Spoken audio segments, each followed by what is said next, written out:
ओहो वाह, बिल्कुल केएफसी जस्तै।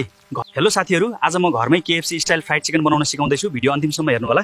यसको लागि फ्रेस चिकन चाहिए, मैदा, कर्नफ्लावर, अन्डा, दुध वा पानी, नुन, कालो मरिच, खुर्सानी, लसुन पाउडर, अदुवा पाउडर चाहिन्छ। पहिले चिकनमा नुन, कालो मरिच, अदुवा लसुन वा पाउडर हालेर 20-30 मिनट म्यारिनेट गर्नुपर्छ।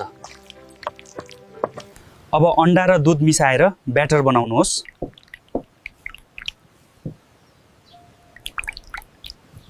अब मैदा र कर्नफ्लावरमा मसला मिसाउनुपर्छ। पहिले वेट ब्याटरमा डुबाएर अब ड्राई मिक्समा राम्ररी दबाउनुहोस्।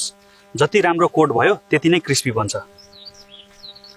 अब 10-12 मिनट गोल्डन ब्राउन हुनेसम्म फ्राई गर्नुपर्छ। अब रेडी भयो। भाइ कस्तो क्रिस्पी देखिँदैछ। ओहो वाह, बिल्कुल केएफसी जस्तै। घरमै बनाउने तरिका यही हो। भिडियो मन पर्यो भने लाइक, कमेन्ट र फलो गर्न नभुल्नु होला। धन्यवाद।